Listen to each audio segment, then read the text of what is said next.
మన తిరువురు పట్టణంలో ఓసం సెంటర్లో మన మహాత్ముడైనటువంటి బాబాసాహెబ్ అంబేద్కర్ గారి విగ్రహానికి మరి ఈరోజు తిరువురు పార్టీ తరఫు నుంచి ముఖ్య నాయకులు అందరూ కూడా విచ్చేసి ఈ యొక్క రాజ్యాంగ అమలు దినోత్సవాన్ని ఘనంగా జరుపుకుంటున్నారు.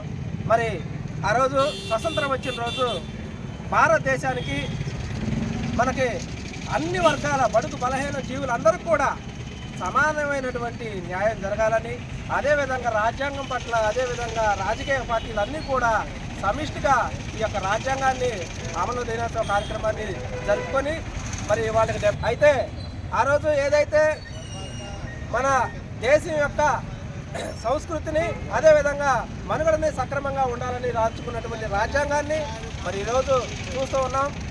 మరి ఇప్పుడు వచ్చినటువంటి కూటమి ప్రభుత్వం రాజ్యాంగంలో లేని విధంగా కొత్త రాజ్యాంగాన్ని సృష్టించి మరి రెడ్ బుక్ అనేది ఒకటి సృష్టించుకొని మరి ఈ రోజున వాళ్ళు ఇచ్చినటువంటి అధికారంలోకి వచ్చినందుకు వాళ్ళు చేసినటువంటి అమలు కాని వాగ్దానాలు ఏదైతే ఉన్నాయో మరి ఈ రోజున వాలంటీర్లు ఉన్నారు, వాళ్ళకి 10,000 రూపాయలు ఇస్తానని చెప్పారు. అదేవిధంగా ఇంటింటికి కూడా ఒక ఆడపిల్లలు ఏదైతే ఉన్నారో వాళ్ళకి 15,000 రూపాయలు ఇస్తానని చెప్పారు. మరి అదేవిధంగా విద్యా విధానంలో మన వైఎస్ జగన్మోహన్ రెడ్డి గారు మన అమ్మఒడి అనే కార్యక్రమాన్ని పెద్ద ఎత్తున పిల్లల చదువు కోసం కూలీ నాలి చేసుకుంటూ పిల్లలందరూ కూడా జీవితాలు పాడవుతున్నాయని మరి దానికోసం మరి ఆ రోజు అమ్మఒడి అనే కార్యక్రమాన్ని పెట్టి పిల్లలందరికీ కూడా మరి 15,000 రూపాయలు ఇచ్చి పిల్లల్ని ఆదుకునే ప్రయత్నం చేసిన విధానం మనం చూసాం. ఈరోజు మీరు అధికారంలోకి రావడం కోసం మరి ప్రతి ఒక్క ఇంటికి ఎంతమంది ఉంటే అంతమంది పిల్లలకు 15,000 రూపాయలు ఇస్తారని చెప్పారు. ఇంత మట్టుకు అది అమలు కాని మరి హామీలాగే నిలిచిపోయినాయి.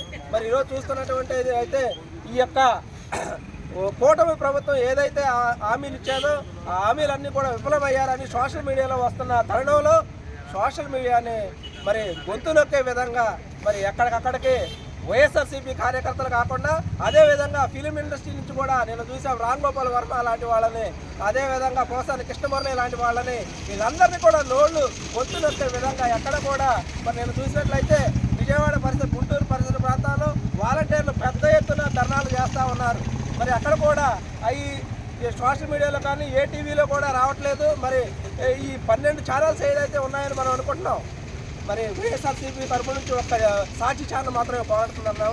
మరి ఈ విధంగా సోషల్ మీడియాలో ఎవరైతే పోస్టులు పెడుతున్నారో వాళ్ళందరినీ కూడా అరగదొక్కే విధంగా గొంతు నలుపుతూ రెడ్ బుక్ రాజ్యాంగాన్ని మరి ఈరోజు అమలుపరుస్తున్నటువంటి ప్రభుత్వాన్ని మేము తీవ్రంగా ఖండిస్తున్నాం.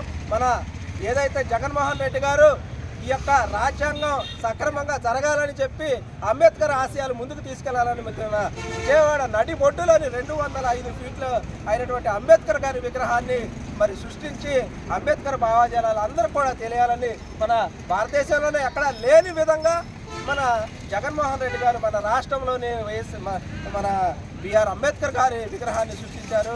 ఆయనకి మరి అదేవిధంగా ఆయన ఆలోచన విధానానికి వైఎస్ఆర్సీపీ పార్టీలో ఉన్నందుకు మేము చాలా గర్విస్తున్నాము. అదేవిధంగా ఈ యొక్క కూటమి ప్రభుత్వం చేస్తున్నటువంటి అరాచక పాలనను తీవ్రంగా ఖండిస్తూ మరి ఏదైతే ఈ యొక్క 75వ రాజ్యాంగ అమలు దినోత్సవానికి ఈ కార్యక్రమానికి చేసిన ప్రతి ఒక్కరు కూడా పేరు పేరున హృదయపూర్వక ధన్యవాదాలు తెలుపుకుంటూ మరి సెలవు తీసుకున్నాం.